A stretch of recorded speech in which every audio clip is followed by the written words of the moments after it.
from Pine Bluffs, Wyoming. I was born in Colorado, only lived there for a couple weeks, and we moved to Pine Bluffs, and I went through school here, met my husband here,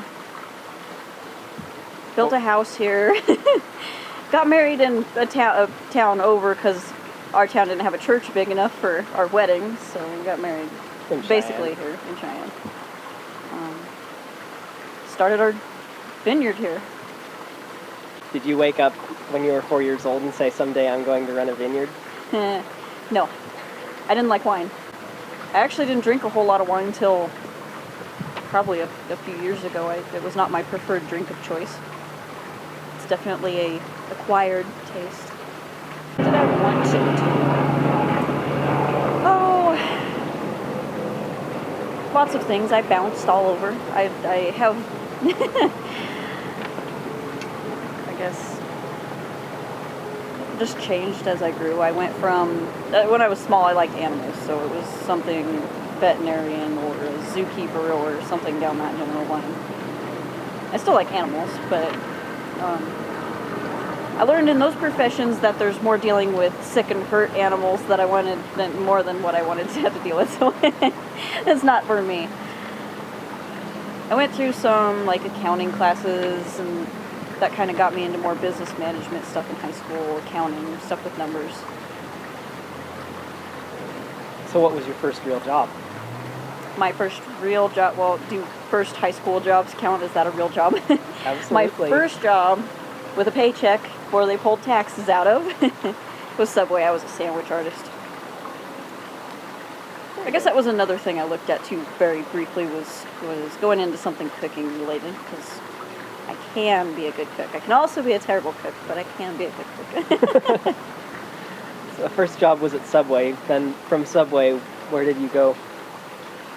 Took a year off hiatus for my senior year, unemployed. The day after graduation, I started as the secretary at the senior center in Pine Bluffs. And I have been there ever since. Not as a secretary, I moved up over the years, so now I'm the director of the senior center. So how does a director of a senior center twist and turn to find their way into growing grapes?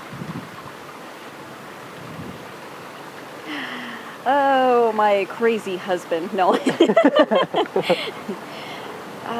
The senior center is still food related. We run a commercial kitchen, so it's cafeteria food, so it's not as extravagant as what I had thought I would be going into food wise when I went through that.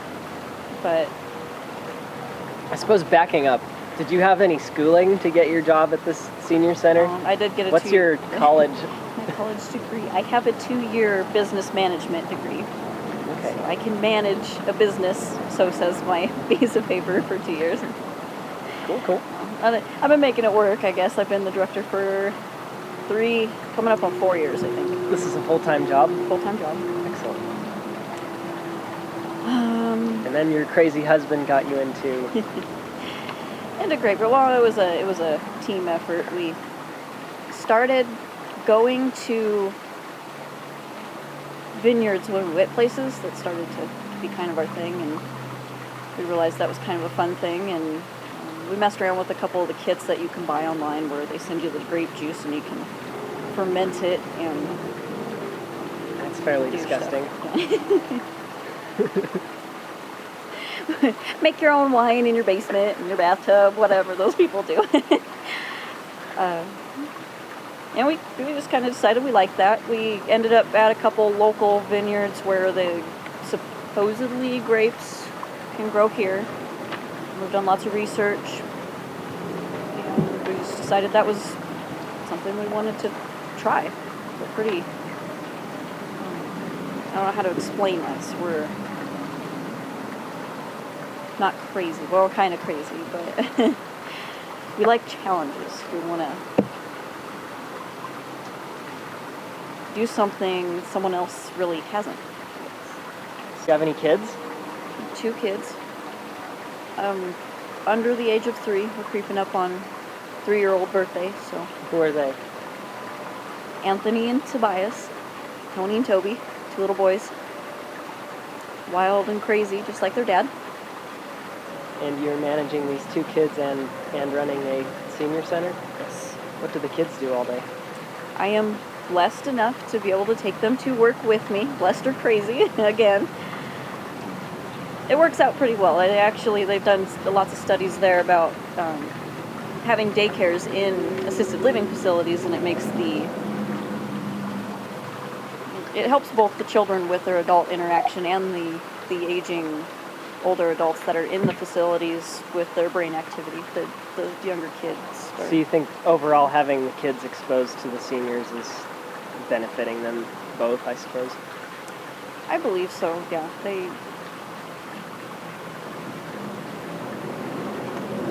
I think you can see it in their social interaction when you're out in public places. They may be a little bit too friendly, but if you watch them, then, I don't know, it's good to teach your kid to be able to talk to people. Well, that's a lot to take on all at once. So, full-time career woman, full-time mom.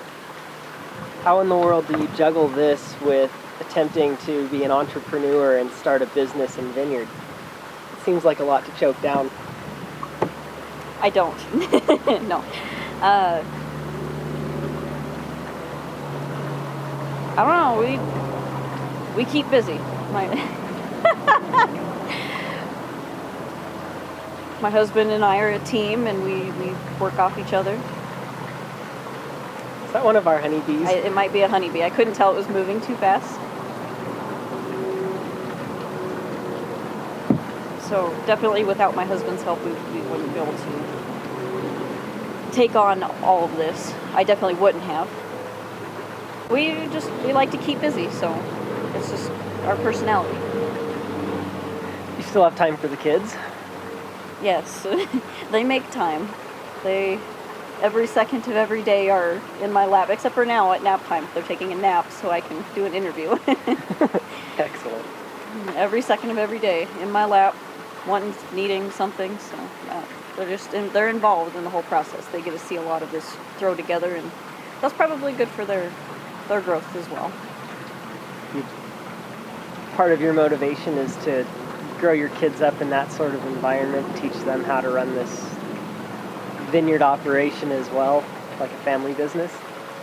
Do you see them doing this as like their summer job as they grow up? I'd like to hope as much work as we put into it that they would like to do that, but I'm not going to force them into anything. I just want them to grow into having options